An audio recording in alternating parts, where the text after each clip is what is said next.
with Dr. Drew and Adam Carolla. Hey, it's Loveline. Well, I was about to start the show with Turnabout is Fair Play. I showed up late last night, and Drew's ass hit the seat. As your mouth opened. The second the mic heated up.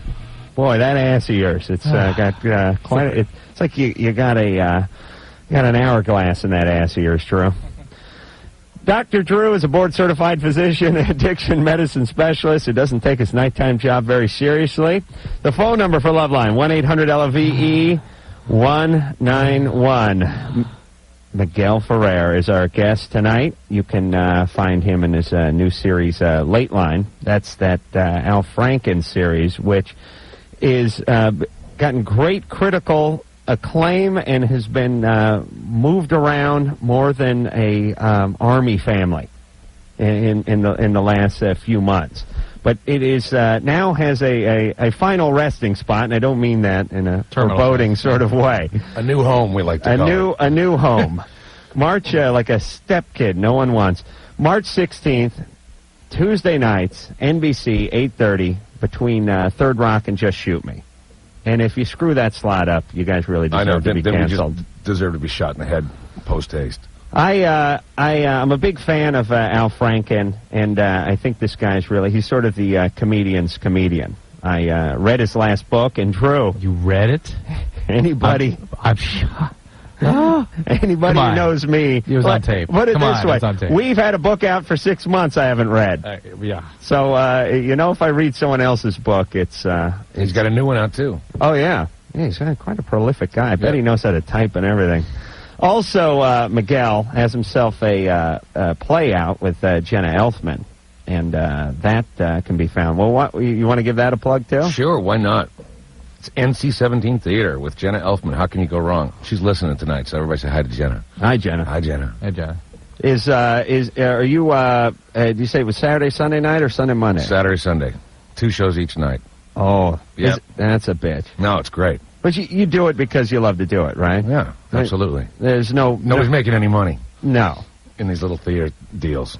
Yeah, there's, I guess Miguel loves his craft. It's kind of like us in radio, isn't it? No, it's nothing like us. Radio? Or maybe MTV. Well, I mean, the point is he's doing it because he's an actor, and he likes to be on stage, and he likes that rush and the immediacy of the live audience, like right? to wrestle around with Jenna for 2 hours, too. It's not bad. Yeah. Yeah, she's good. She's awesome. Yeah, she's spunky. I like that about her. And Miguel is not spunky, but that's all right, because perhaps some of Jenna's spunk... on any given night rubs off. Could possibly rub. We'll get a DNA test and see if any of Jenna's spunk has rubbed off on Miguel. Again, thank you, Mike, for classing up the show. So, Late Line. Now, give us the history of Late Line. Late Line, we've had such bad luck on this show. Hopefully this time it's really going to find an audience, because it is such a good show, and Franken is brilliant, and he's the co-creator and executive producer. But we did the pilot, then they waited a year. Right. Then they ordered 6. Then they waited a year. Right. And then they ordered 13, and that's what you're going to see when it comes back. And does Franklin... We all look entirely different. You know, some of us were married that are now divorced. Parents have died. Right. Hairlines are receding at a breakneck pace. Oh. Lots changed. Does Franken write most of it or some of it? Yeah, Franken writes a ton of stuff, as does Marcus. And there's a crew of writers, but these guys just work around the clock. So Franken, in terms of also starring in the show, was a huge part of the writing staff, so he was just killing himself, you know. Right. The show's been on and off so many times that Ted McGinley is now gonna find a part on it. That's always... I don't know about that. That always means your days are numbered. You've been on the air too long when Ted McGinley... When there's a Ted sighting. Joins the cast. All right. I'm losing it, Drew. I've had another long day. Oh, yeah. I can tell by your tardiness. No, your hair's messed up. You fell asleep, didn't you? No. Come on. No. Why were you late? Late getting the kids to sleep. My wife and I had things to talk about, and just late. The timing was impressive, though. That was unbelievable. I can do that kind of thing. Yeah. My life works on 2-minute intervals. Right. Yeah. Especially the sex. Yes, 30 seconds. Okay, yeah, that's where the minute and a half break. All right, Kat. Yeah. Hey, you're 20. Yeah. What's going on? Oh, Okay, I just had a simple question. All right. I kind of wanted you guys to define virginity. Not a simple question at all, matter of fact. Oh. I sort of break it into the planes, not having the plane broken. But which plane? There's the oral plane, there's a vaginal plane, there's a rectal plane. Now, she's imagining something with wings here. To explain. And there's the nasal plane. Oh, yeah. You have this plane. Yeah, but that's I call that a virgin. The okay plane. The thumb and the forefinger plane? Yeah. No, the oral plane. Let's talk about the oral plane. Okay. That's, in the eyes of God, you're slut, but technically, I'd still say you're a virgin. I mean, you've got to start looking at what the history of virginity is and what the biology is to try to figure out for yourself what this is. It is something that used to have economic implications in that people couldn't pass along property unless the daughter was a virgin. There's all sorts of screwy kinds of proprietary issues that pertain to that obviously no longer make any difference. There's no sort of religious issue per se for many people. And biology, there is some difference. In terms of there being actual genital intercourse, there is a little different biology triggered. And so people have a tendency to get more intimately involved with each other after they've had intercourse. So there's some reason to reserve that act for something separate. But again, looking at the history, oral sex was something that came long after intercourse in the old days, 20 years ago. After, really? Yeah, something way down the line. In a relationship. Yeah, it was not something. Nowadays, they do it as part of making out. Yeah. Well, then it was like something that, as Adam would say, that James Caan did in the grotto at the Playboy Mansion. Right? That's right, son of a bitch. Under the waterfall. They still may be, that wasn't water, Miguel. Ah, I see. Still may be doing it. Well, here's the way I would look at it. I would say, and I know this sounds like semi-retarded logic, but that's what I'm famous for. Huh. If you had oral sex with one guy on one occasion, you're a virgin. And maybe the same guy on another occasion, or maybe two guys on a handful of occasions. But if you're getting into the teens and 20s with the oral sex, just because a guy hasn't put it in you, so to speak, I don't think you're a virgin. Okay, so what if he's, like, put it in you, so to speak, but, like, not completely all the way? You can get pregnant, so... It's over. Yeah. It's over? Don't you think? Yeah, you can get pregnant, and... Yeah, but what if the hymen is still intact? Okay, what if the hymen was broken, but not through, like, penetration? Look, with the, like... Fell off the bicycle. This is my whole point. What good does all these nuances and, the measuring depth of penetration in millimeters as a way of defining anything? It doesn't mean anything. Yeah. Here's what virginity stands for: purity. Uh-huh. Now, I'm not saying it's good or it's bad. I'm just saying, sort of from a societal standpoint, when we say pure as the driven snow, or this car's a virgin, it's never been driven before, it's not a technicality. It's like saying this car's a virgin and it's never been driven before, except for 1,000 seagulls have crapped on it. Yeah, and three dwarfs drove it around the racetrack. No, the three dwarfs. You know what I mean? I mean, the point is the smaller people got in it, therefore maybe it's not really... You're saying it's more of a philosophical implication? Adam? Yeah, I'm saying when you say to a girl or a guy or whoever, I'm a virgin, what you're saying is I haven't really been around. Uh-huh. I haven't been touched. And I've blown 15 guys, so to speak, and had my hymen ruptured by a chopstick.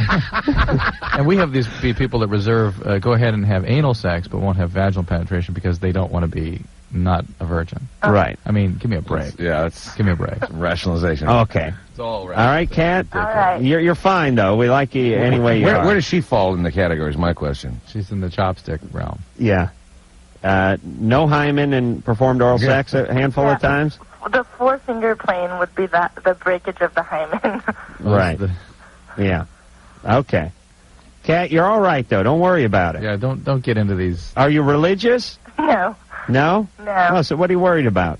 Oh, well, I was just, for my own sanity, I was just kind of wondering, because it's like this whole social thing. You're fine, Kat. You're fine. 20. You're 20. Yeah. All right, so you're sort of on the cusp, so you can go either way. I mean, if it helps to say I'm not a virgin, say it. And if it helps to say you're a virgin, say it.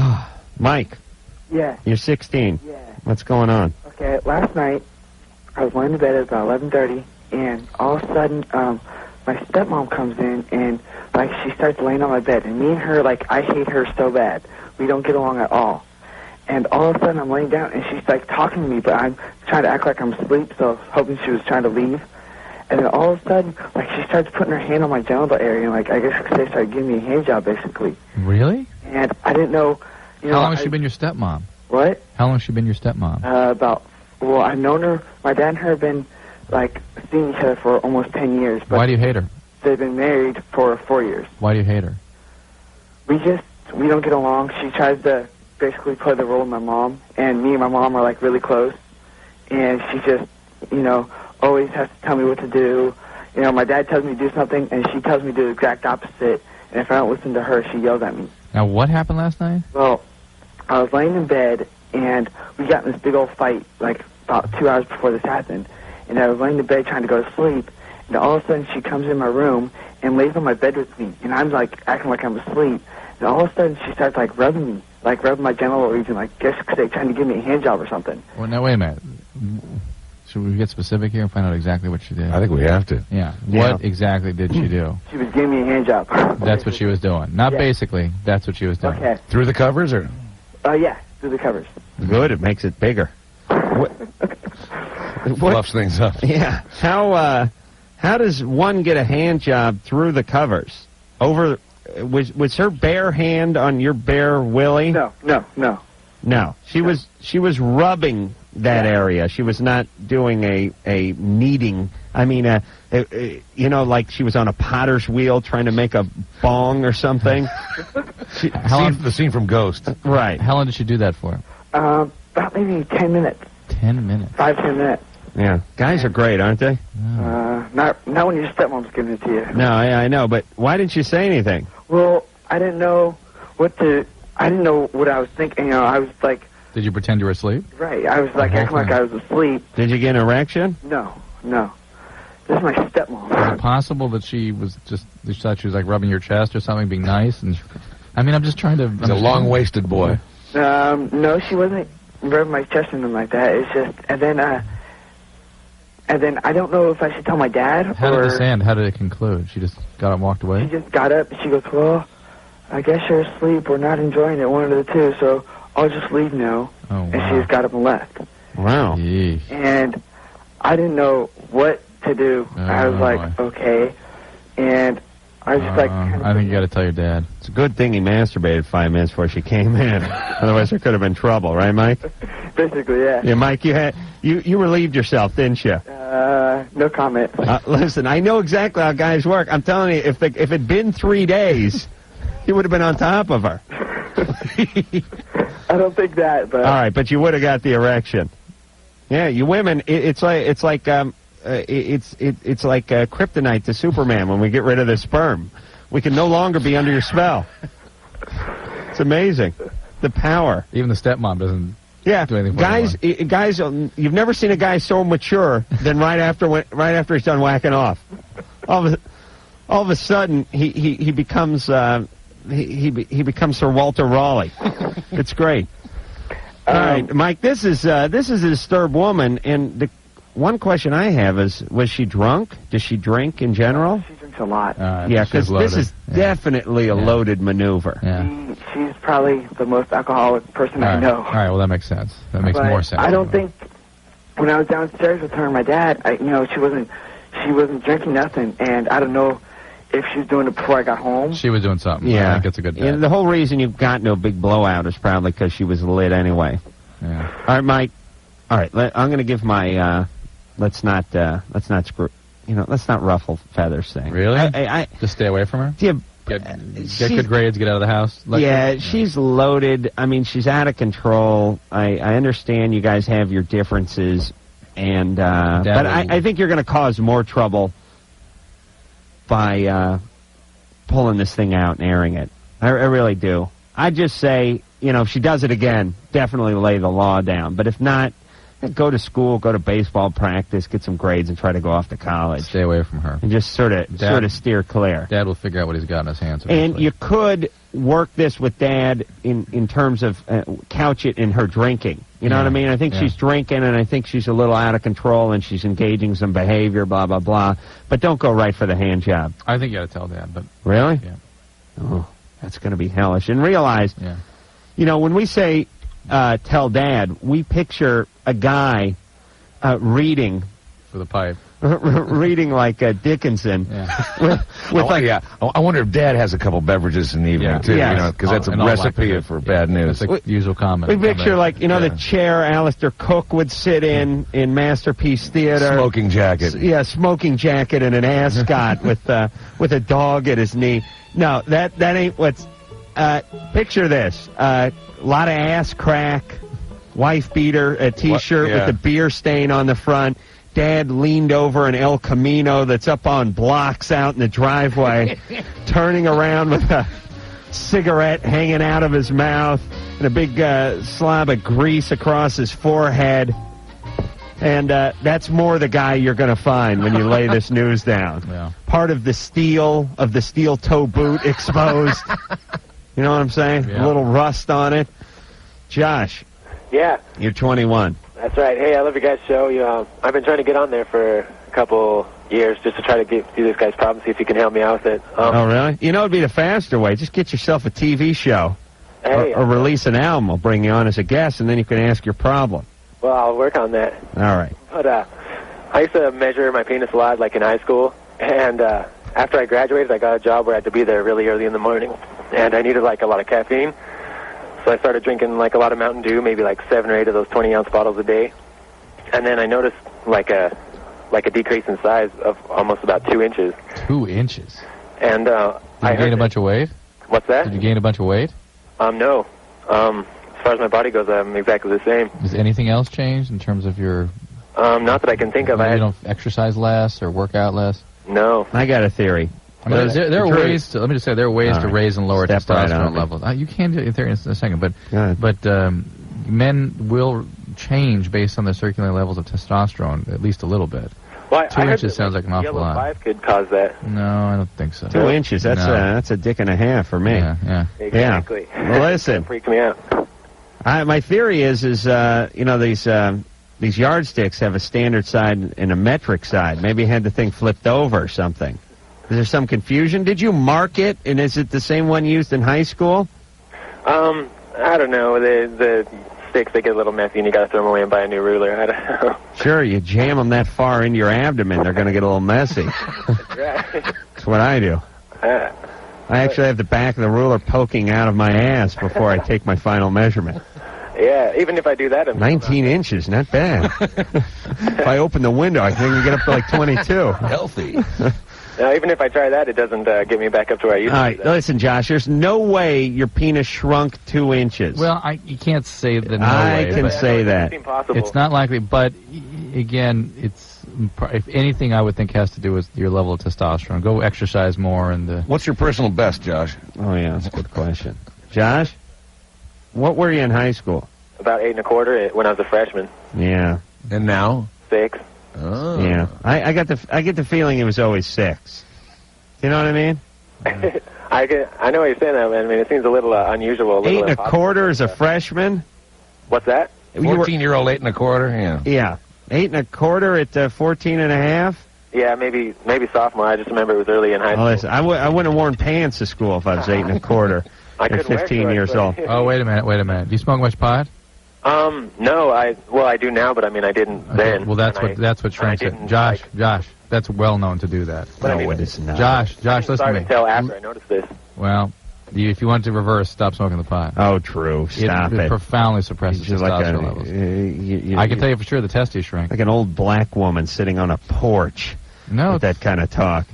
Hey, the guy's 21. His penis didn't shrink 2 inches because he had a bong load last summer. Please. No, he smokes every day. Well, he smokes now, but he said it shrunk before then. I don't buy it.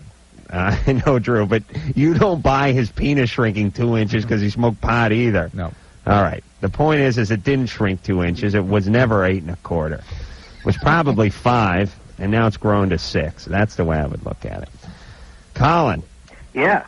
What's going on? Well, first of all, I just want to say I love you guys' show. You get me through a lot of painful work days listening to you on my Walkman. Thanks. And, we'd like you to watch that Late Line with Miguel Ferrer as well when it airs March 16th, because it's a good show, and good shows deserve to be supported just like this one. Cool. I will check it out. Thank you. First, I want to ask Dr. Drew if you can recommend any good websites or periodicals involving the morning after pill, because I have to do a report on it.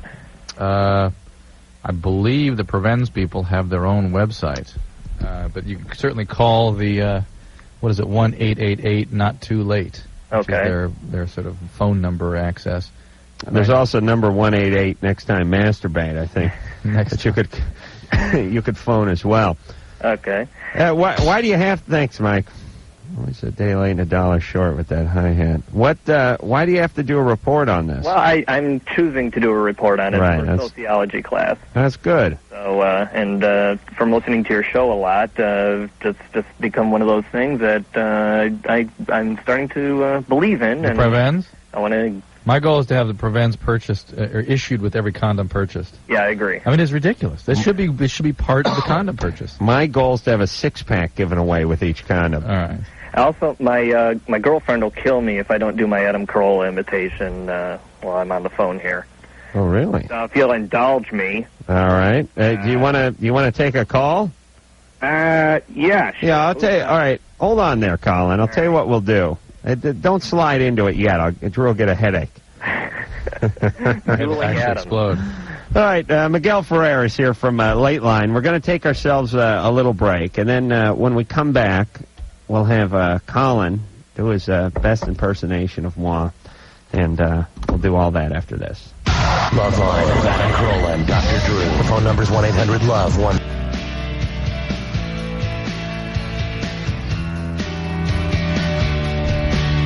There. Hi there. Oh, there. I'm Adam Carolla. That is Dr. Drew. It is Loveline. Phone number 1-800-LVE-191. Miguel Ferrer is our guest tonight. You know him from Late Line. That too. Which kind of came, went, but it's coming again. It's back. And it's going to be all over NBC. 8:30, March 16th, Tuesday nights on NBC. Also doing a play with Jenna Elfman. Drew? Yeah.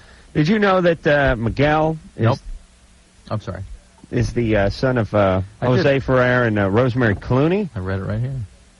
The Jose part you can figure out, but Rosemary Clooney, I didn't know that. Yep. Many of you will remember her from her Cornet towel commercials. Yes. But, among other things. As well as being a jazz legend. She is what a voice. Yeah, she's in her 70s, singing better than ever. Wow. Yeah. I was nominated for a Grammy last night. No kidding. Yeah. And I thought it'd be pretty funny if the first person in my family to win a Grammy is me, as opposed to my mother. But I was also a loser, so. She's won Grammys. Never won a Grammy. She's been nominated about 10 times, but she's always against, like, Frank Sinatra or Tony Bennett. And, really? Yeah, she's never won. Yeah. They got to give her one. I think somebody better. God damn it. I was going to, but they, Adam doesn't like the statuette anyway, so it's okay. I think it should be not bigger. Your favorite? You like the thing with the wings or the... It's a, my feeling is I don't understand why a Grammy is dwarfed by a golf trophy. Yeah. You know what I mean? This is quite an achievement, this Grammy. This is a pretty amazing accomplishment, and you could drop the thing in your purse.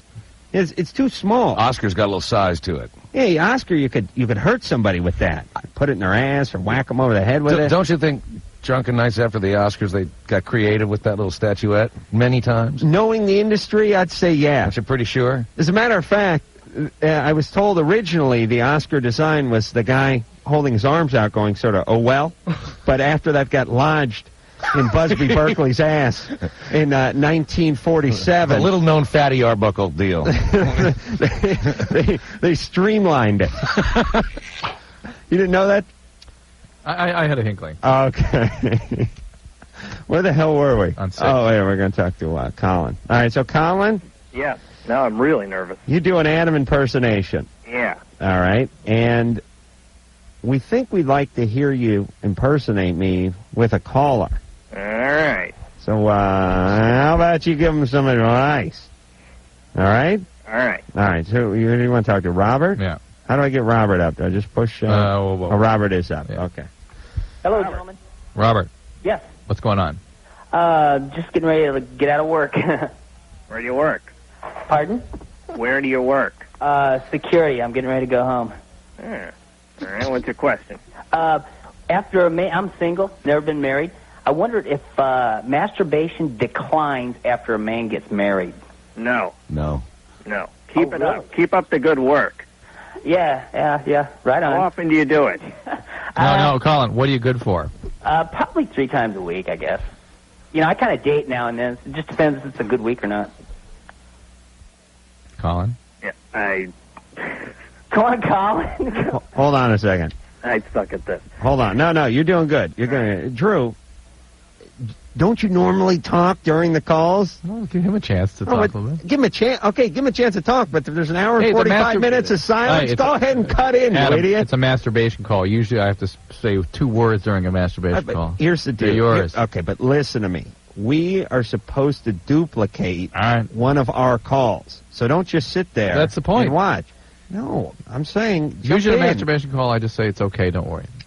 Let's have a little back and forth, would you? Colin, you're doing a wonderful job. All right. I find fault with Drew.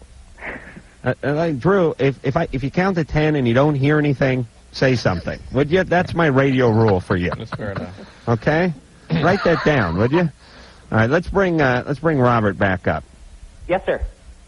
Listen, there'd be something wrong with you if you didn't masturbate after marriage.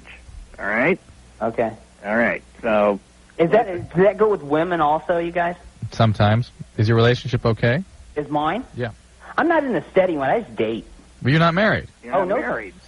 So you're just musing about this. Exactly. I Yes. thought about, I listen to you guys, here at work from 10 to 10:30. Yeah. No, you're pondering marriage, but you're worried that your masturbation habit will decrease after you say "I do." That's your main concern right now. You guys are killing me. No, I just wondered, hey, I've got my wife there. I'm just wondering, hey, wow, love my wife, love having sex with my wife. Does all of a sudden, when's my hand come involved, or something like that? I don't know. Have you had a lot of girlfriends? Sure. Do you masturbate when you're dating them? No. No? Not while I'm dating them? Not in their presence. On your free time. If they're out of town or if they're out with their girlfriends or something? Yeah. Yeah. Sure. Rob's a very concrete fellow. You notice that, Colin? No S. It's like, while we're on the date, is that would that be before the salad comes? In the car? But Robert, look, there are much more important things to occupy your mind, I hope. Read the newspaper in the morning, and things will take care of themselves. Oh, please. Hey, Colin, that's eerie. It's an eerie likeness. I'd like you to come in Sunday night. I would if I didn't live in Chicago. Well, that gives you a few days to make it into town. Listen, my schedule's really getting busy, and I'm starting to look at this as a 2, maybe 3-night-a-week gig. All right. Well, can I just do my favorite Adam analogy, and then I'll go? Sure. Whatever. Who's that? It's like if you invite a raccoon into your house, don't expect to come home and find him in your smoking jacket, smoking a pipe, and reading a newspaper. Figure he'll probably wreck some furniture, rummage through your cereal boxes, and sodomize your cat. What? Colin, that's wonderful. All right. And I really, a lot of guys would look at this as a bit of a diss, but not me. I think it's more of an homage. Well, imitation is the most sincere. Well, especially, Colin, when the imitation's better than the real thing. Yeah. Well, please. Well, thanks. I bet I do a better Colin than you do, though, Colin. All right, go. Hang up on yourself, will you? Because I can't figure out how to do it on this thing. Oh, is that it? Yeah. Okay. Sherry wants to hear Viscott. That's a very timely impersonation. David Viscott was a longtime L.A. psychologist on the radio. Has been dead now for 4 years or so. Maybe 4 or 5 years. My friend, you can't come from a place of impersonation. Mimicry is not synonymous with health. Come from a place of love. Come from a place of happiness. Come from a place of unity. Do not come from the rich little place, my friend. Stop, wait, go back. What was that? Was that Jimmy Stewart you were doing, my friend? That is very tired. Go back. Go back to Nixon. Do Nixon, my friend. Come from Nixon. Don't come from pantomime, though, my friend. That is another problem. All right. I love the listeners. I love the callers. Let's go. John, you're 20. Yes. You're on Loveline, my friend. What's your problem? Well, first of all, I definitely love the show. And you guys got just the most awesome advice. But I got a couple questions for you. First of all, I was curious. There's not any possibility you could, maybe hook me up with Miss Jennifer Love Hewitt, could you? Stop, wait. Go back. What was that right there? Huh? Right there. Yes, sir. What was that? A question? The Hewitt part. What was the Hewitt? Go back to the Hewitt. Yes, ma'am. What about Jennifer Love Hewitt? Yeah, I love her. All right. Now let's visit that for a second. Alrighty. All right, I'm into her, too. Well, obviously. Yeah. Now, you want to be set up with her? I love that. All right, let me just see. I got a list here. What would you like? Would you like oral sex on the first date, or sodomy, a hand job? What would you like? I'm thinking whatever she's most comfortable with. Okay, so whatever she's best at? Yes. That's good. Okay. What night's good for you? Any of the 7. Any of the 7. Okay. Any of the 7. Well, we'll do a Saturday. Sounds great. Okay. About what time should she pick you up? I suppose after 8 o'clock. After 8? Sounds good. Okay. Would you like her to bring anything? Just herself and something tight. Okay. Alrighty. All right. What does it mean by that? That was a humongous waste of time, John. All right, well, can I ask you my question? Yes. Okay, well, actually, it's for Dr. Drew, but Adam, I think you're hilarious as hell. Now shut up. I've got, it's not like a genital wart type thing, but it's like bumps almost on the sac of my unit, so to The speak. sack of your unit. Yes, sir. The Sort scrotum. of like the apple of your eye. That's what I was but it's thinking. in your underpants. The sack of my unit. Okay. Didn't Stevie Wonder sing a song about that? You are the... Go ahead. Yeah, you're sexually active? Yeah. So you've had But, sex? With one person. One person. And I've been with her for 3.5 years. Where is this thing? Well, it's like multiple little, almost like little real light to white color, like bumps, almost like. Most likely, John. Was she a virgin when she got with Yeah, you? so was I. Most likely, these are the Pearly penile papules, which are normal. They're on your scrotum, though, right? Yes, sir. They're on the scrotum, not on the penis. No. That would be the sack of his unit. The sack of his unit. The sack of my. They are they sort of. Look at the penis as Santa.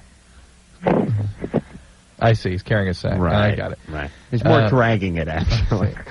There are sebaceous glands that can get filled up and form cysts, and to have little whitish bumps there is not so uncommon. Sometimes they can be rather big. They can be nodules. Well, I mean, it's not like it's like this huge, They can be. They can get kind of big. But all that sounds kind of normal to me. But again, very difficult to assess over the radio. Somebody ought to look at it. But Drew, I'm trying to think of the areas of the body that get these things, but it's no different than being 20 years old?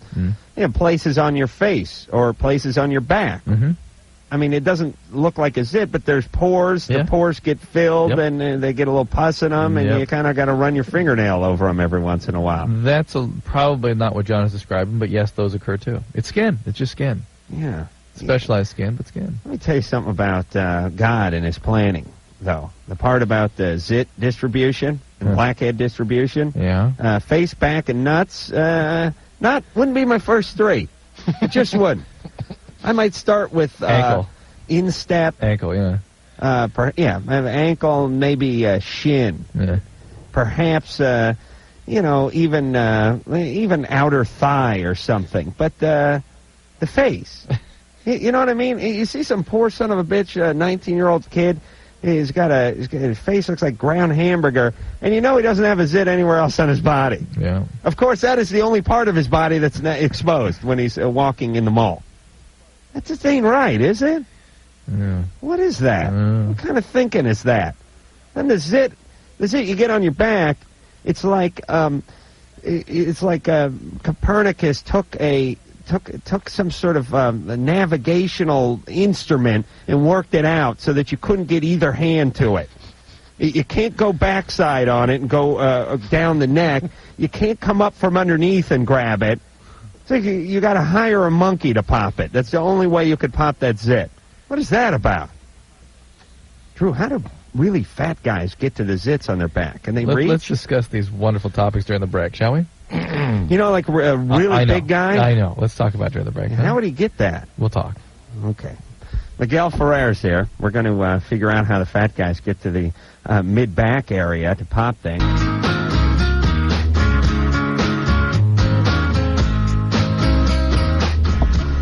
All right. We were just talking about candy and lollipops and clouds that were shaped like mushrooms. It was a wonderful discussion during the break there. Miguel Ferrer is here. He's from Loveline and many, many, many other projects. Also, Loveline can be found in its new time spot coming up March 16th. That's Tuesday nights, NBC, 8:30. Also, he's in a play with Jenna Elfman. It's called Visions and Lovers, and it's at the Skylight Theater in Los Feliz in Los Angeles. Oh, working for free. Could you imagine, Drew? To practice his craft. What the heck? Yeah, but listen. It's a lot of fun. You got enough practice. How old are you? 44. 40, that's enough. This is... You'll come. You'll see. You'll understand why I'm there twice. All right, I'm guessing he gets to roll around with Jenna a little bit. It's a little bit of that. Jane. Hello. You're 23. What's going on? I have a question. I've been with my boyfriend for over 2 years. I don't understand why when we're not together, you guys, in general, have to jack off. What do you mean? I'm ready to gamble. Because we're guys. I'm ready to gamble. Yeah. You ready to gamble? Sure, I know what you're getting at. I'm ready to gamble. We didn't get much off of Jane. We haven't gambled in a couple of nights. Miguel, you got a buck on you? Don't. Look at this. See? You stopped working for free. What are you carrying? Hey, oh, you got a money clip. Yeah, a money clip with no money. Oh, that is class. You know the guys with the money clip? The hookers love that. When you pull the money out of the clip there, that is huge. These guys although what's the bet? When you're just carrying the clip with no money in it, it's not that class a move. I gotta tell you.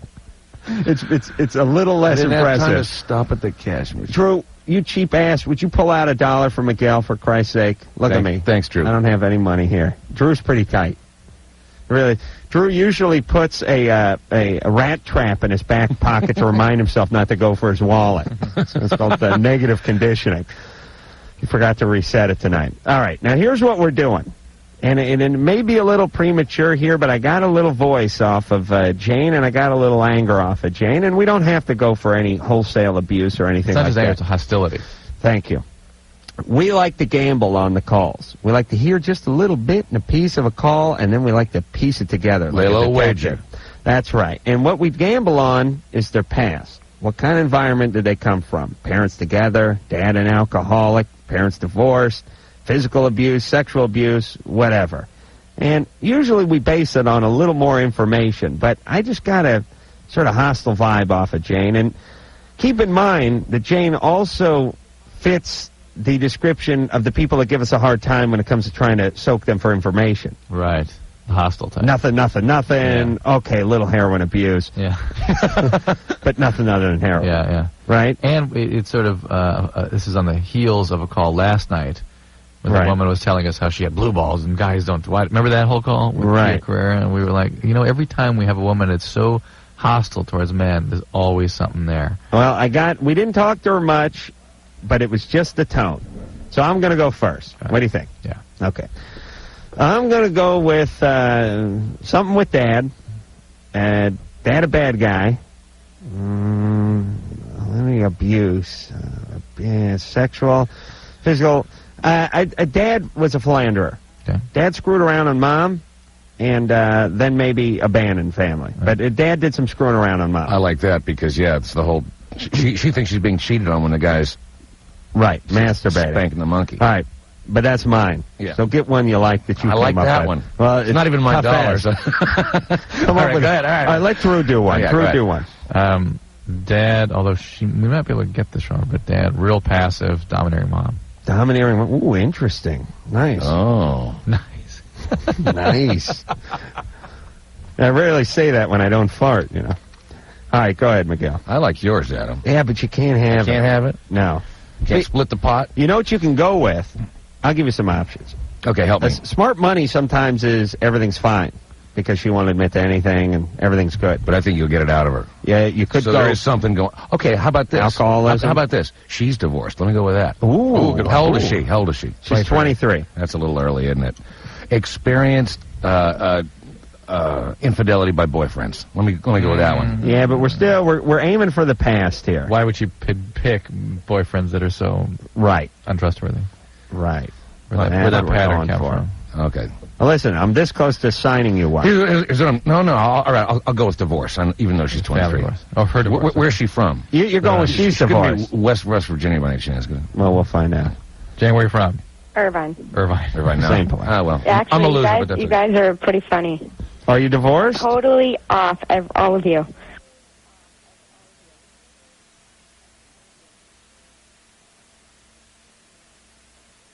Never been married. All right, what's your family like? I have a great family, actually. See, I told you I'm not mad either. I'm curious. Like, why? Is it something that I totally satisfy him? That has nothing to do with it. What is it that, I don't get it. Okay, you understand my question? Yeah, we understand. It's what guys do. Well, males are incredibly variety-oriented, right, yes. Doctor? Men are biologically organized to be able to impregnate as many women. Distribute their genetic material as far as and wide as possible. Okay, but that's their urge. My boyfriend is a very good guy, and has nothing to do with cheating. I know he would never cheat on me. Shut up. He's a very good guy, and what? I know he would never cheat on me. I just don't understand that. Just call me up. He still has the biological urge, even though he wouldn't act on it. He still has. Let me try to sweat her. Let me sweat her a little bit. Jane, please be totally honest with us. will. Okay, don't be defensive. I'm not. It's really the quickest way to get someone defensive is to yell at them not to be defensive. Your folks are still married? No, actually, they're divorced. Okay. Perfect. Now, when did they get divorced? 5th grade. Oh, okay. Why did your dad was in the 5th grade, or you were? Yeah, my dad. Okay, so 5th grade. Why the divorce? They just fought. They didn't get along. They're very opposite. What are they like? My mom is she'll do anything for anyone. And that kind of person you can kind of take advantage of in the sense where I in a sense, take advantage of my mom, where it's like, oh, you're too nice. Okay, well, do this for me, do that for me, Okay, so your mom is very Super passive. Nice, yeah. I said, true, you lost that buck but there. not anymore. Now she's this very strong, independent woman. Okay, but we're still talking about the past here. And your dad sort of took advantage of her. Kind of. I mean, not really, nothing bad, but just like a normal human being, Well, why would you get divorced if you had someone who would bend over backwards and do anything for you, unless you really took advantage of them? No, because they're totally different. My mom's very yoga and, all that kind of stuff, and my dad's very businessy and has business trips, and my mom's lazy to go on the trips. And all right, totally now remember my scenario. A lot of business trips. You suspect any infidelity with Dad? No, they were together. She would go on the trips with him? Yeah, she didn't want to, though. She didn't like it because she had to, mingle with all these business people, and, it wasn't her. Where were you during these business trips? I was there. You'd go on the trips, too? Yeah. Wow. What, you mean, pull you out of school kind of thing? Yeah, but, I mean, it was like their week trips or, little things back in grade school. All right, so how's your dad, how do you get along with your dad now? Very good. I actually work with him. Oh, you do? Mm-hmm. Doing what? Financial planning. Uh-huh. All right, so you don't think your dad ever cheated on your mom? No.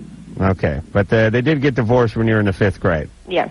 And your dad's a great guy. Mm-hmm. Just your mom was too nice. just opposites is what it was. Okay. They got married young. You'll have to find out what actually went on with them. Yeah. Something went on. Find out. Yeah, I mean, I maybe something did. I don't know. Yeah. I don't want to know either. Your dad, you don't want to know, right? Yeah. Your dad took your mom on every one of those business trips. Yeah. Okay.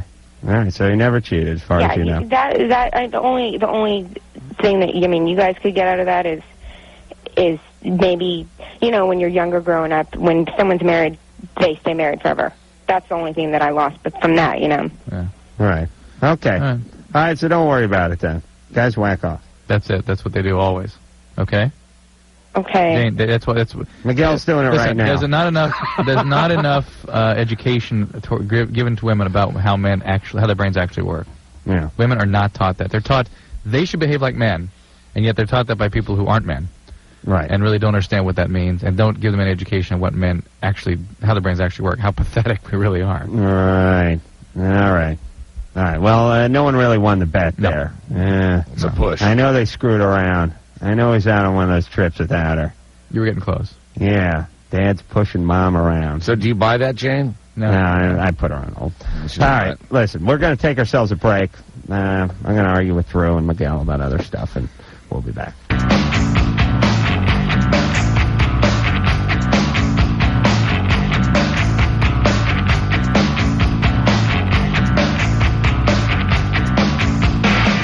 Hey, it's the Loveline. We're going to take ourselves a quick 10-second top of the hour station identification, and then we'll be back with more Loveline in 10 seconds.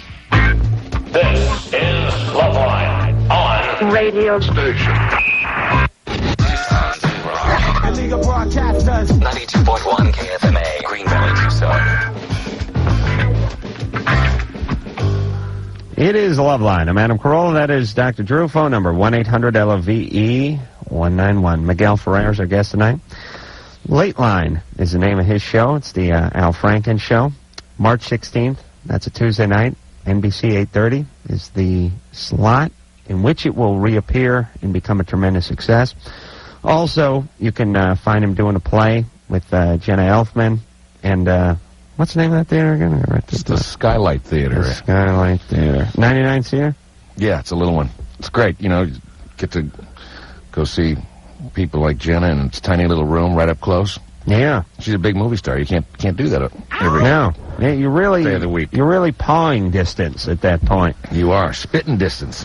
And the reason, and I know I've said this more than once, but I think it's kind of interesting for those who aren't in the know. The reason all these theaters are 99 seaters and not 113 or 87 seats is because after 99 you get into equity and it's some sort of SAG thing, isn't it? I don't know what the deal is. The deal is you got to pay people. You have to pay the talent money once you put 100 people in a theater. Oh, is that it? Yeah. It's an equity thing? You didn't know that? No. What's wrong with you? How long you been in this business? Too long. For Christ's sake, I'm a stoner from the valley. I know that. Well, see, now I know. Yeah, so that's why magically they're all 99 and you'll... Just coincidentally, yeah. Right. You'll never see 109 or 102. All right, so where the hell were we? Oh, yes, I wanted to tell some folks to watch my homeboy Jimmy Kimmel tonight on Politically Incorrect. When is that, 12 o'clock? Mm-hmm. He taped it earlier, said it was real good. He's my partner and my friend, my lover. He's my everything. And partner in life. My life partner. And you know him from Win Ben Stein's Money and the morning show out here, or at least you knew him from that. Not anymore. But anyway, we're working on a new project. Dr. Drew. Sarah? Say hi to Miguel, too, would you? Hello, Miguel. Hi, Sarah. What's up? I'm bulimic, and I hadn't purged in a long time, but yesterday I really, really had to.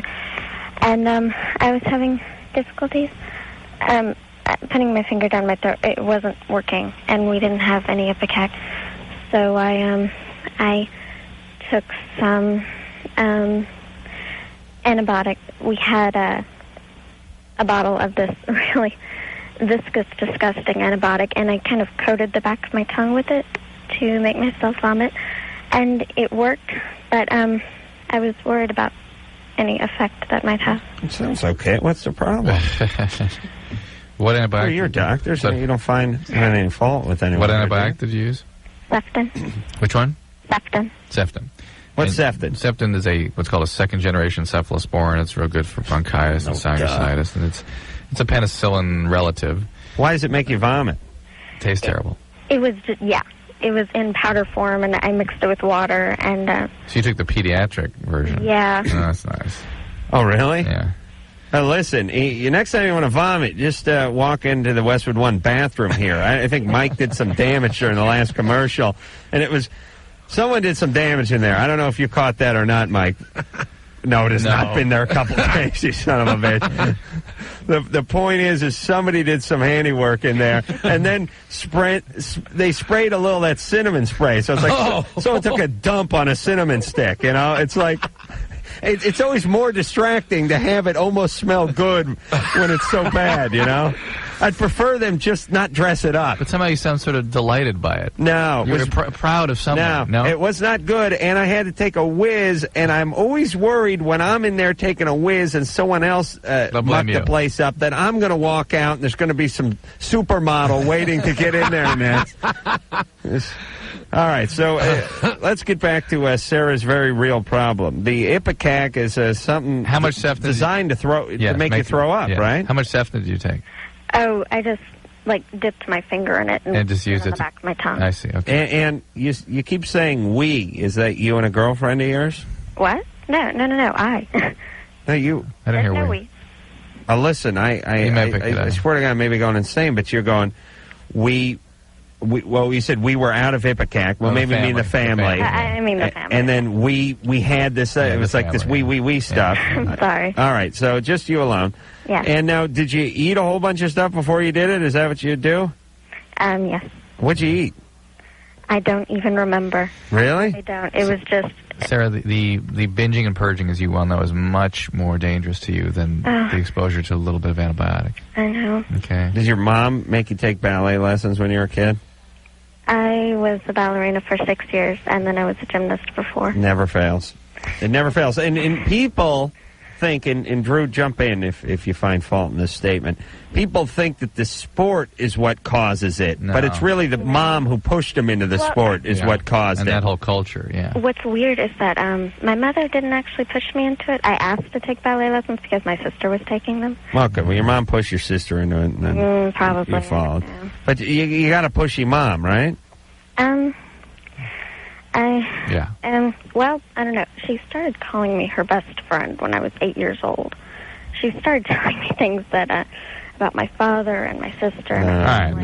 That's worse than pushing. That's like intrusive. It's exploitative. Right. Yeah, my mom called me her arch enemy. That's the way we like it. And that was just a version of reality. So the Antichrist. Right. Sarah, you've been in remission for a while, it sounds like, right? You've been controlling this?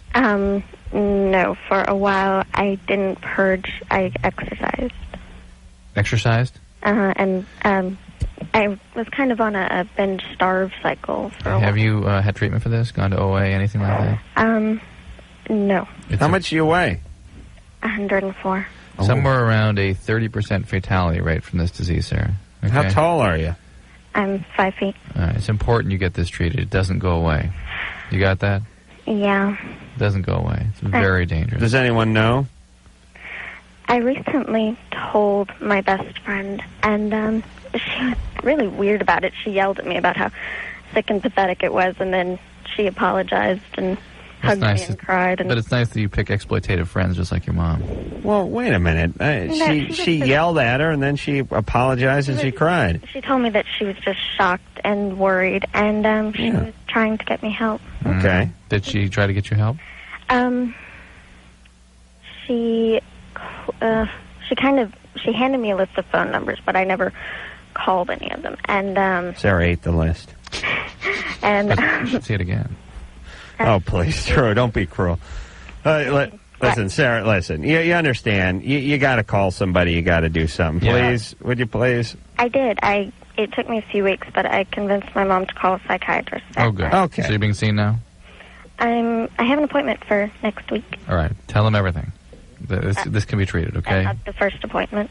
Yeah, go ahead. Just open right up. We'll get going. Yeah. Oh, my God. That's all right. That's what they're there for. That's how they make the decisions. Hey, listen, that's all these guys hear all day is eating disorders and whatnot. That's fine. It's not like excessive masturbation or something like that. But you still haven't talked to your therapist about, have you? Please, Drew. Excessive. Do you understand? Yes, I do. I have masturbated, I think, once in... 6 hours? 4 hours. Okay. We talked to your therapist. You cut back?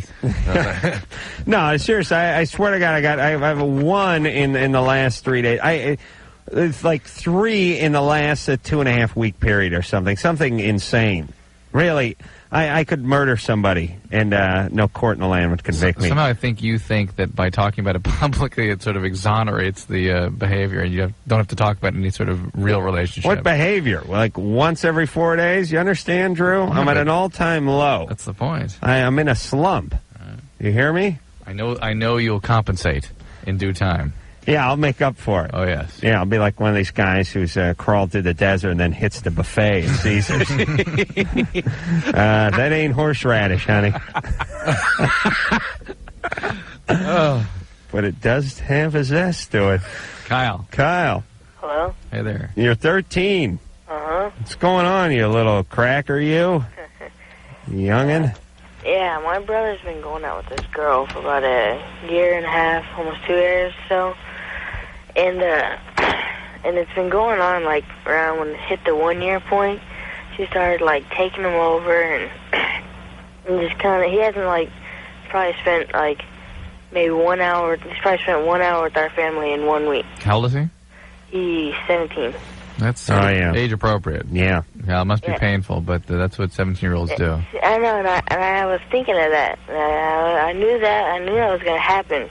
But then after a while, you know, he kept bragging, you know, I'm going to be gone in 1 year and I'll miss y'all. And then he goes out and he never does anything with us. And we ask him to go do stuff.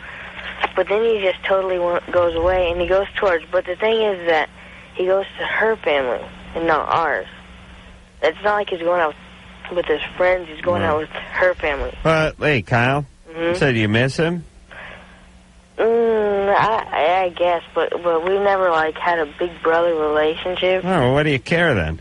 Well, I mean, like, we did, but it just kind of drove away. After a while, we were... All right. Well, listen, Kyle, here's the situation. Mm-hmm. All right, listen to me. This is going to be very profound. Mm-hmm. What was I going to say, Drew? I don't know. Oh, yes. Relationships, especially a relationship with immediate family, they have many different lives. You know, there's many chapters to them. It's like what you have with your parents. You have the one when you're a kid and you're completely dependent on them. That gets to a certain point where they're dependent on you later on in life, perhaps. Mm-hmm. There's a point where you address each other as adults and adolescents. Many phases. There's many phases. And it's the same with your brother. Right now, 13 and 17, at this particular time in your life, is a big spread. Mm-hmm. This guy's off getting himself some poontang down the street. You're wrapped up in Nintendo.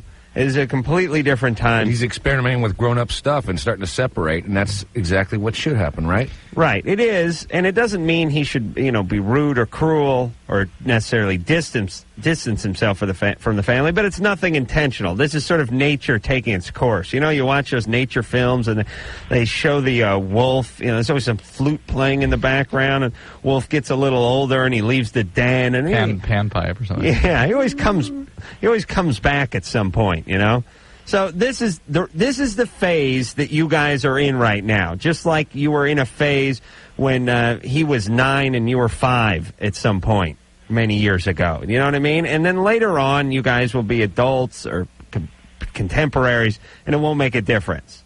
But see, that's not like that's not the whole point I was going to bring up. I was going to bring up that, like, my dad, my mom and dad aren't divorced, but, like, my dad was hardly around anymore because he travels all the time now. Mm-hmm. And my mom, she works like 10-hour days, and she can't ever be home. And I have a little brother that's 3 years old, and we can't run him around. And he kind of treats the family. He takes advantage of us because we really need him. Like, he has a car and all, and we need him to, like, be there. But he kind of, like, treats us like crap, and he just goes off. And then I don't understand why my parents don't do anything. All right, well, I forget my last advice. Kick him in the nuts. No, listen, you need to, if your dad's not around that much, why don't you talk to your mom about it? And Mom works hopefully 10 hours a day. Parents need to be present more. They need to prioritize a little bit here. I blame the parents for that. They got crap. 3 kids. Can't they all just take care of each other? See? What the hell's wrong with people? Yeah. Listen, if you can't hang out, don't have the kids. Right. And that's the message. I mean, yeah. I don't mind people having kids, but feel free to understand that you have kids. Feel free to raise them. Yeah, go ahead. Yeah, well, just and then you can just blame society later on when they knock somebody up at 15. You know what we got to bring back? Remember latchkey kids? Somebody stumbled onto this phrase about 1988. You know, Yeah. He's a latchkey kid. There's an after-school special, latchkey kids. Right. What happened to latchkey kids? That's all kids now. Yeah, it's so funny. It's become so prevalent, we've just dropped the term. Yeah. I want to bring back latchkey. Just call them kids. And you know what my goal is? To think up some term that society just really picks up and runs with. Oh, you want to have like your word jackhole, something that Yeah, that's invents Jimmy's something. word, actually. But yeah, jackhole. Yeah. You know, it's a good cuss word. That's not, you know, my whole goal in life is to invent a cuss word. Invent vocabulary. Yeah, like chicken weasel or something. Yeah, but that's a compound. No, that's been still used, pretty but- good. Girlfriend Yeah, of but mine calls that. Yeah, but jackhole. That's Jackhole, solid. that's compound. All right, let's see if I can. Yeah, but it is okay. You're right. I guess depending on how you spell it. Dan, Yeah. you're 15. Yes. All right, hold on a second. Listen, jackhole. I talked to like a 15-year-old, a 13-year-old, and another 15-year-old. You know how difficult it is for me to be funny when I'm talking to kids? People perceive it as cruel. You understand, Drew? Yeah. Okay. Danielle, Hi. you're 22. Yeah. All right. Hi, how are you guys? We're good. Love your show. Thanks. I'm calling because I think somebody slipped me something in my drink. This was 3 weeks ago, and he convinced me that he was going to drive me home, but then he convinced me that my dad would be pissed off if I came in drunk. Mm-hmm. And I've had much more to drink than that before, and I was just completely, just almost sleeping on the bar. Is it possible that you drank very, very quickly? Because the rate at which the alcohol hits the brain does affect the level of intoxication. Yeah, I've never felt anything like that before. Well, but just, we're not. Let me explain something about never feeling anything like that before. You, in order to make that statement, you have to sort of feel anything once. You know what I mean? I mean, everyone can say that at some point. Mm-hmm. I mean, if this never happened, then your last drunkest experience would have been your pinnacle of loadedness. Right. Uh-huh. I mean, and it does affect you in different ways at different times. So we're just trying to discern whether it was that or not. Did you drink quickly? I drank like I normally do. I don't.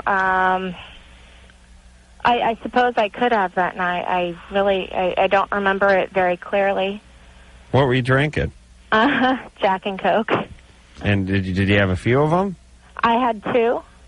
And over what? Over a period of 4 hours. Man, that ain't too much.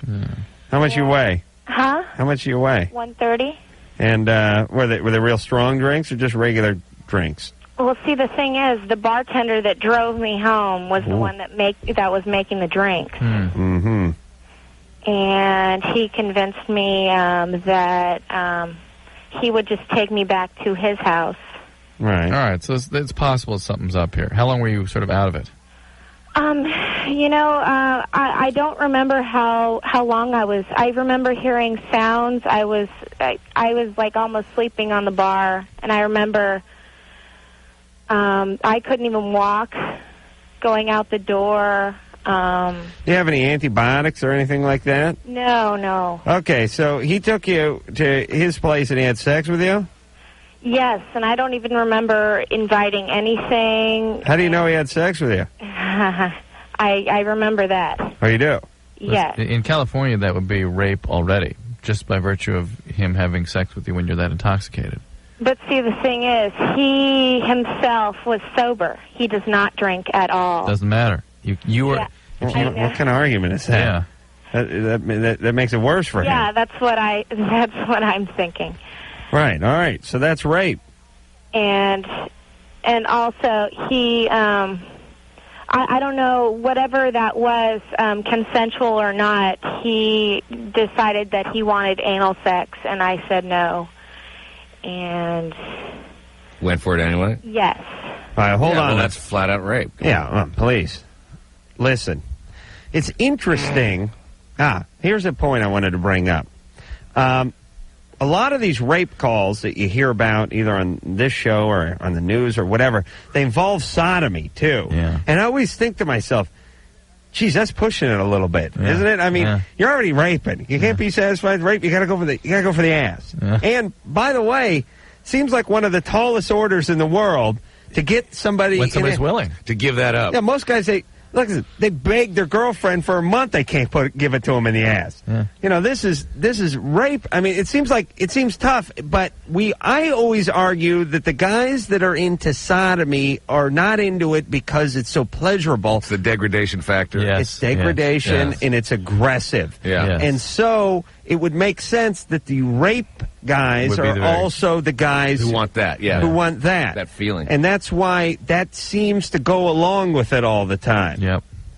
They don't really cover that in the movies of the week, right? But it is a part of it that seems to go hand in hand. So now I'm starting to really think this guy did it, the rapist, right? Yeah. Well, also 2 drinks over 4, and then you're falling out. That's not a juice buzz. It's some right. Danielle, did you report this? No, I haven't. You should. Have you been raped before? Huh? Have you been raped before? No, I was a virgin at the time. Oh my! Really? God. Yes. Why? Well, I come from a religious family, right? And I hit 20, and obviously I strayed a little bit, but aren't you upset about this? Yeah, and I really haven't dealt with it. I mean, I have, but I haven't cried at all. Well, how long ago did this happen? About 3 weeks. Did you know the guy? Did you have any interest in him? I knew him. I kissed him once. That was about it. I never really went out with him. Mm-hmm. That was. Did you say no the whole time that this was going on at his house? I just remember the anal sex part. That's when you sort of woke up, huh? Straight out, no. But I was trying to see if the other part was rape, too, because I don't even remember agreeing to go to his house. I can just tell you in California, you can't have sex with somebody who's intoxicated because they're not considered to be able to render consent, so it's rape.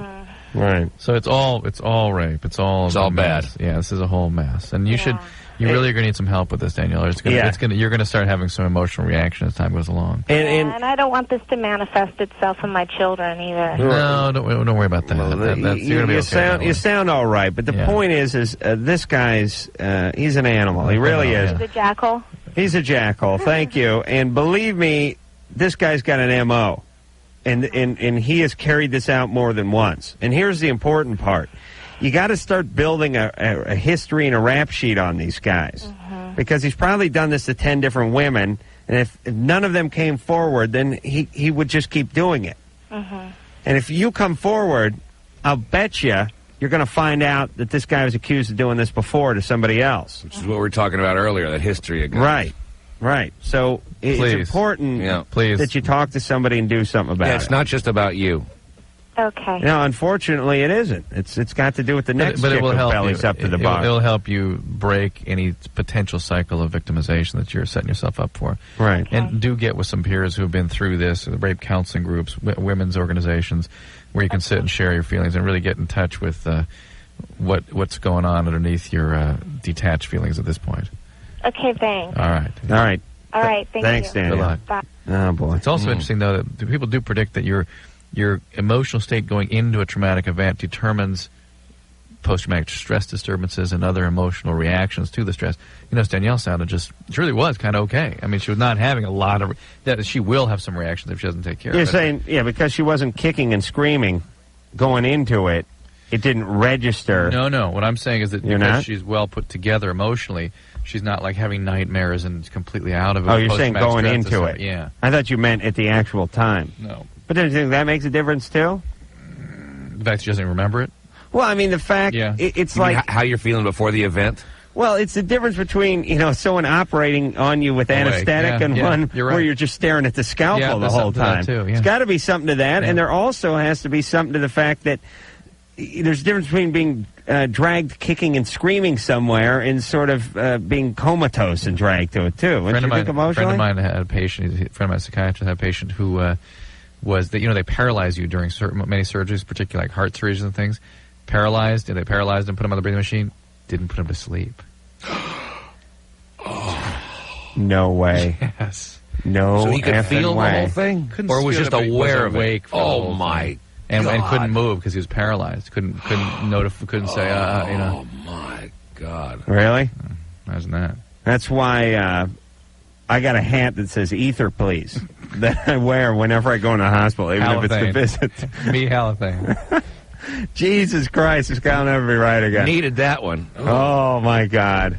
And then the doctors were talking smack and laughing. Probably talking about golf. Going, Jesus. 4-hour procedure. Oh. But I bet it felt like 4.5 to him. All right, we'll be back. Loveline with Dr. Drew and Adam Carolla. We'll be right back.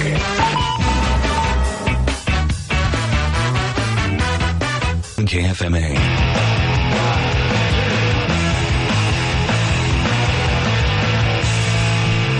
Hello there. This is Loveline. I'm Adam Carolla. That's Dr. Drew. Miguel Ferrer is our guest tonight. He is the star, one of the stars of Lateline. That's the Al Franken series. And that is going to be back on the tube March 16th on NBC at 8:30. And that is smack dab between Third Rock and the... I'm so damn tired, Drew. I can't think I can anymore. tell. Third Rock to the sun, of the sun, near the sun. And aren't we the Third Rock? It'll be Earth, yes. Well, let's just call the damn series Earth then. It's not confusing everybody. And what the hell's that other show? Little House. Shoot me. Just Shoot Me, right. Two shows are doing very, very well. Geez, how long is Just Shoot Me's been on the air for, what is it, 3 seasons now? No. Yeah. Is it? 2.5, right? I think this is its second year, isn't it? It was a mid-season replacement. Oh, it's mid-season. Yeah, we're getting all that. It's getting all Laura screwed up now. Sangiacomo's my pal. It's a great show. Oh yeah. Hey, get her on the show, would you? You want her on this show? Sure. I can do that. Ow! She can just meet me out in the parking lot. Really, she She's a doesn't come doll. on. She is. Julie, Yep. you're 23. Yep. What's going on? I've been going out with my boyfriend. We just broke up for 2 years, and it was a really messy relationship. We fought constantly, and he was violent at times, and finally I got a restraining order against him. And Another betting opportunity here, but what's the question, Julie? well, just with everything that's happened, I know that if he would have called me and asked me to take him back, I would. Well, who could give up all that? I mean, was your dad kind of a prick? Of course. No. My family Nah? wasn't abusive at all. Listen, somebody had to set you up for this guy. Who was it? No one. I mean, my dad was kind of distant. I mean, I never doubted that he loved me, but he wasn't really physically affectionate. Yeah, he wasn't there much? He was there, but he wasn't a very affectionate person, so I don't know if that... More. Yeah, there's got to be more. He ever hit you? No. Mom? No. No? Brothers? No, never. No? Anything happen? When did you lose your virginity? 17. Mm-hmm. And how old was the guy? 25. Mm-hmm. That's it's getting warm now. It's a little something. So, is this guy older? No, actually, he's a year younger. Now, there goes my whole father figure theory. Why is it, though? I mean, do you have kind of low self-esteem? Or why would you think this is okay? I don't think it's okay, but I guess I do have some self-esteem issues. Are you a big gal? No, actually, I'm kind of small. Really? And so your folks just weren't present, or they you didn't feel like they loved you? Oh, no, I never doubted that they loved me. But they never showed you that. My mom did. My dad, not so much, I guess. All right, but he wasn't boozing or doing anything bad? No. What's he do for a living? They have a business together. Oh, okay. It's a business. Is there a business where you just get to have a business and talk about business? Or is there something that did they actually sell something or perform a service? Yeah, they have a dry cleaning business. Oh, okay. Some of the chemicals can get to the guys. That's probably what did it to them. All right, Julie, just stay away from this guy. What can you say? I mean, Okay. That's it. Don't ever have a guy like this back. You're damn lucky that you got out of it before something terrible happened to you. Okay. All right, Julie? That's All it. right. Do not even think about going back. Move forward. If nothing really happened to you, if things were okay in your life, find somebody of substance and have a relationship with them. This can all heal. You'll be blown away that you ever spend any time with this guy if you ever have a real relationship. All right. I want to find something good, Drew. I want a fun call. 6. 6? Okay. Lance? Yes. You're 27. Yes, I am. It says plastic surgeon on the screen. No, I'm studying to be a plastic surgeon, actually. All right. Well, that's close enough. Right on. Yeah, finally, someone who wants to make the world a better place. Not like this Drew. Drew's a good guy. Hey, he's all right. Thank you, Lance. But he's not enhancing it aesthetically. He's really hurting. He's keeping old Jews alive is what he's doing. Oh, no. Old, ugly people. Do what now? All right. So how far into your training are you? I've got about 2 more years of my my residency left. Mm-hmm. Drew, you want to ask some doctor questions? No. Let's hear what he wants to ask. All right. Go ahead, Lance. Well, I'm still kind of shocked and stunned about the whole heart surgery stuff. Isn't that wild? Isn't that wild? Yeah, they gave him the curare, and the gas leaked, or they weren't clear what was actually getting to him, and the curare took effect before the gas, and he stayed awake the whole time. Wow. Yeah, isn't that wild? It was just a regular paralytic or whatever. Yeah, this just stuck in a choline or something like that. Yeah, and he had a bypass, cabbage. Yep. And afterward was completely traumatized. He had a horrible post-traumatic stress disturbance. That's crazy. Isn't that wild? See, that's my ultimate goal. Before I retire, I want to become a cardiothoracic surgeon. Oh, you can do plastics. You can do plastics and then cardiothoracic. Yeah, I want to go into plastics and do plastics. I'm only 27 right now. I want to do plastics for And then you want to go back and do 6 years of cardiothoracic. Yeah. Think about that. In the long run. And and he's talking about 6. Wait a minute. He's talking about 6 years of like 14-hour days. 6 years. I work 20-hour days right now. I know how it is. Oh, listen, I'm this close to killing myself, Lance. I really am, because I've worked 8 hours today. So, what do you want? Well, anyway, I'll get to the point. I'm not going to be around the bush or anything. My question is I just wanted a little advice or anything from y'all. What the deal is? I work long hours and doing the medicine biz and all that stuff, and I'm kind of an internet junkie in some aspects, right? Mm-hmm. I have, unobtrusively bizarre, somehow fallen in love with this girl on the internet that's on the East Coast, right? And you've ever met her or talked to her? Oh, I talk to her every day on the phone and stuff. We correspond via the internet and by mail and stuff. We have pictures of each other and all that stuff. Right. And I'm getting ready to go out to the East Coast and move out there to that, particular location. Yeah.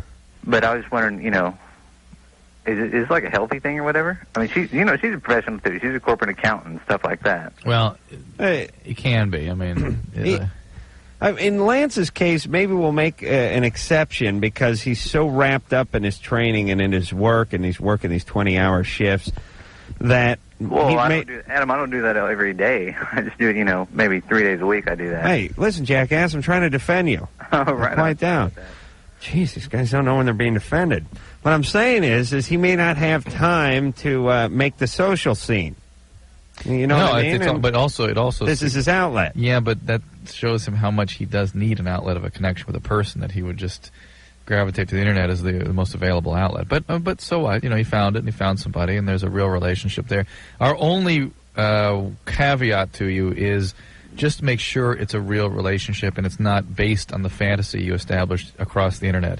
Right. The internet relationships are really a lot of projection, a lot of fantasy. I understand that. I understand and if you that. want to go out and just develop a relationship with her because she's someone you've admired in your interaction with her through the internet, go ahead. But put the internet relationship sort of aside and develop a real relationship when you get out there. Yeah. Okay. Yeah. And I feel as though I'm already establishing a relationship with her because I know you are. I truly feel that I love her. Yeah, but that's a little bit of fantasy, a lot of fantasy. It is. So go out there and spend some time with her, the real person, face to face, and then if it meets up to the same level of feeling that you're having now, then that's great. It's like the relationship I was having with Adrienne Barbeau when I was in the 8th grade. You were having. Oh yes. You're still having, aren't you? Yeah, she broke up with you? Oh, Adam, so sorry. I have to Must have bring been that the up. thing with the Dixie Chicks. Don't Dixie Chicks. I don't hear about that. Let's. I went to the Dixie Chicks show last night. The Grammys. I went to the I was Grammys there. last night with one of the Dixie Chicks. You did? Well, as an escort. Which one? Natalie. Minnie? Natalie. Is that the one with the long hair that was wrapped up? No, I went with the shortest, the most pixie of the Dixie. Very cute, though. Chicks.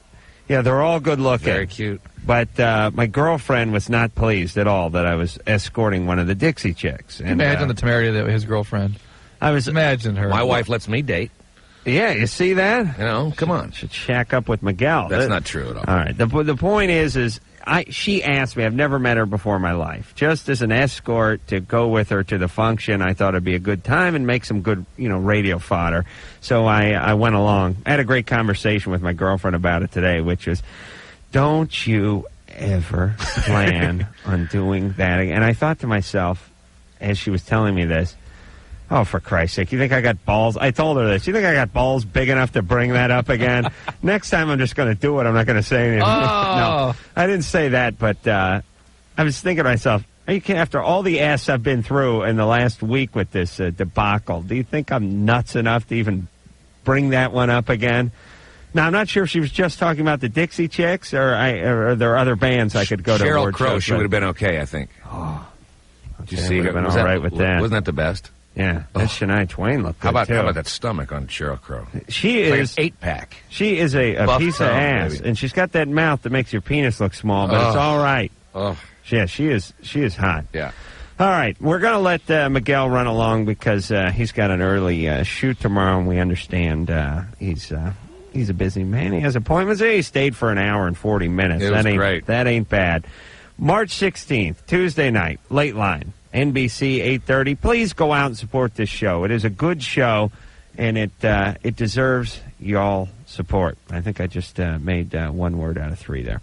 Miguel, thanks a heap. Thanks, Come back Adam. anytime. I'll take Love a little to. break, and we'll be back. Water in a sea of retarded sexuality. Loveline. Exclusively on Tucson's New Rock. 92.1 KFMA. Hey, it's the Loveline. I'm just looking up next week. Rob Schneider will be in here. Oh, your Molly's coming. Molly Culver. That's the redheaded one from VIP who I like. She's cute. And she's nice, too. Your Molly. We had her on the TV show. No, yours, too, Drew. Let me tell you what Drew does. When he likes a chick, he knows his wife listens, he does a little projection. Your transference. All of a sudden, I'm in love with her now because Drew likes her. Yeah, you're kind of into her, right? Your wife's asleep. Go ahead. No, I am not really. Really? Okay. I mean, she's one of those just good people, Oh, okay, that's good. That's diplomatic. Dan. No. Yeah.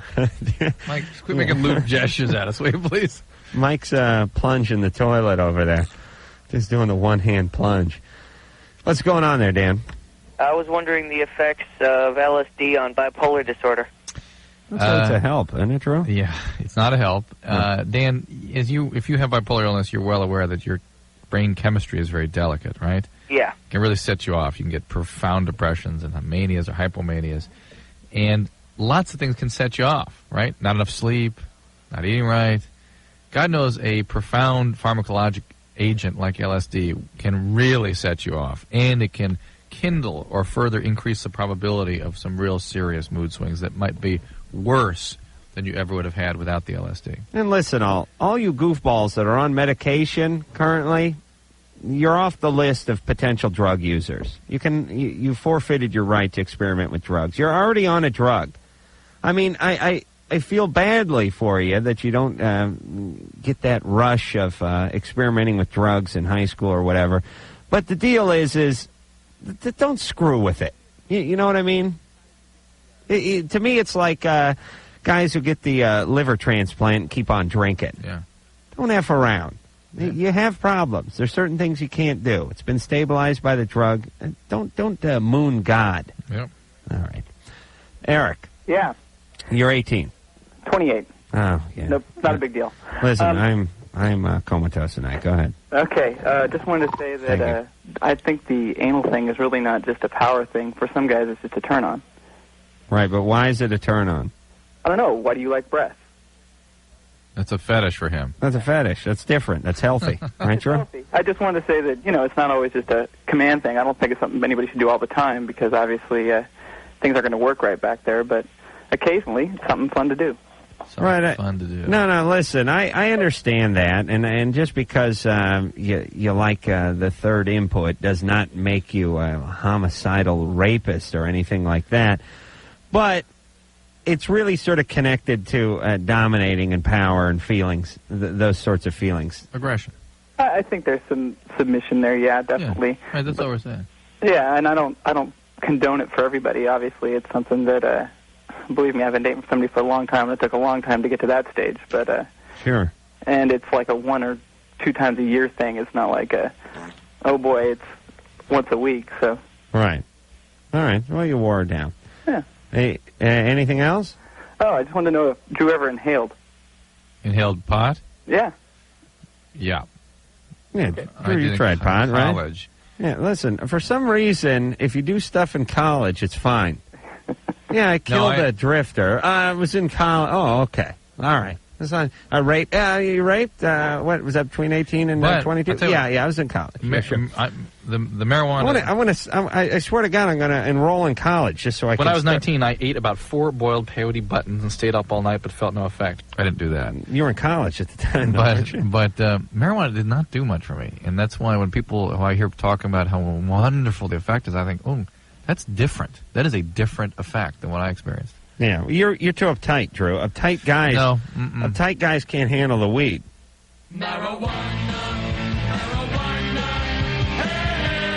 Okay, thank you. Let's keep going. No, it's true. All the guys I know who are sort of uptight, it doesn't work well with them because they like booze actually more than they like. To me, uptight guys like booze. They like speed. They like cocaine, but they don't like mushrooms. They don't like pot. They don't like LSD.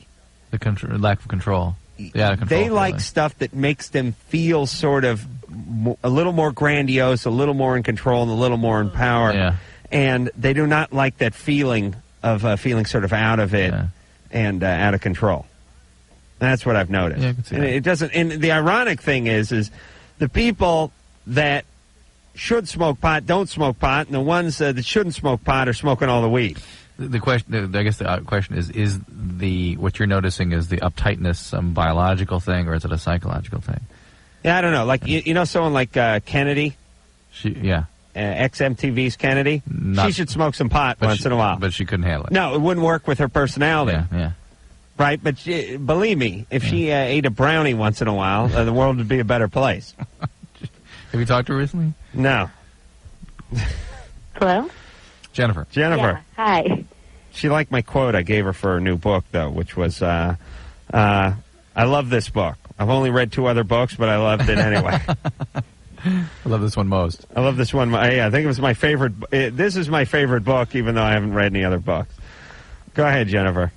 Well, actually, I just wanted to comment on that girl who called in about her bulimia. Yeah.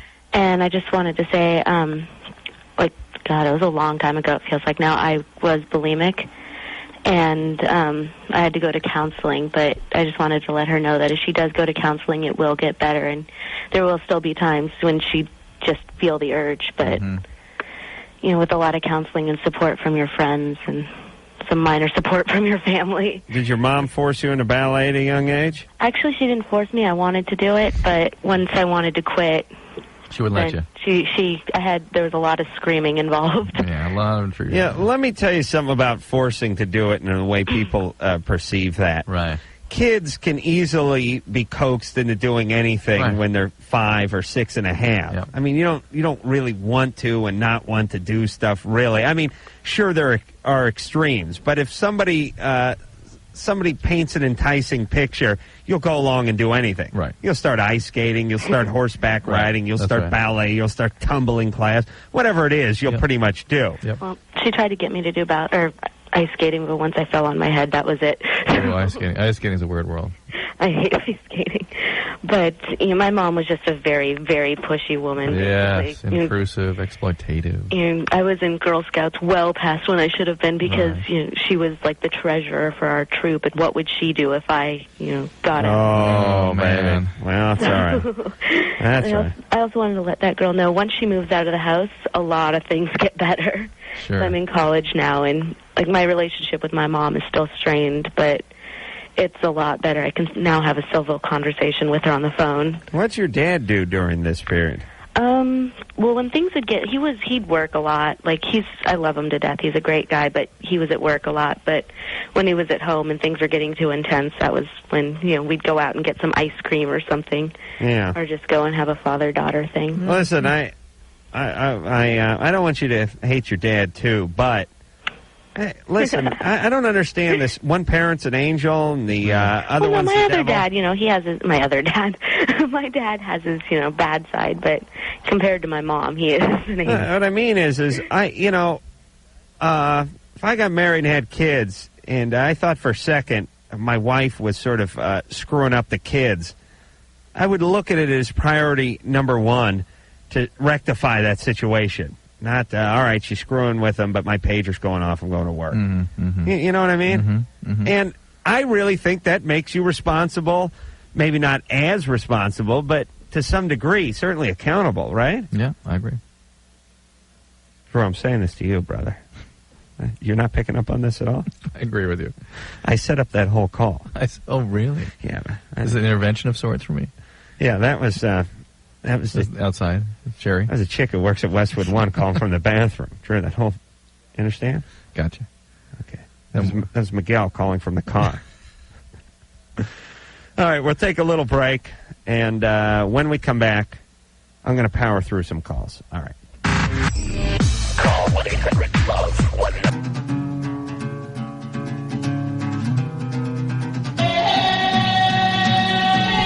All right. Well, that about does it. I just want to tell Colette, who's been on the horn for 45 minutes. We'll talk to her on Sunday. Colette?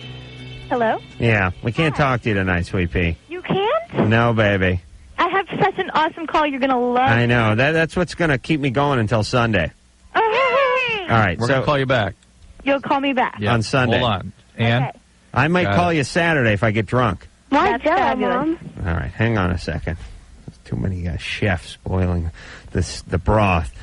All right, I want to thank the beautiful Sherry for doing a wonderful, thankless job as usual. And really has, I think, the toughest job here because it involves typing, and my respect for those who can type.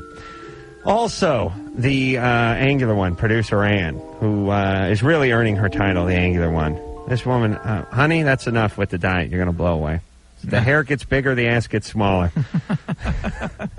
And, of course, the one-nut wonder, Engineer Mike, who's doing a very, very fine job for us. So, until next time, this is Adam Carolla for Dr. Drew saying mahalo. Mommy! This has been Loveline. The views expressed on Loveline are not necessarily those of the staff, the management, or the sponsors of this radio station. And are probably not the views of Westwood One Entertainment. Loveline is produced by Ann Wilkins Ingle. Now, please listen to this station longer.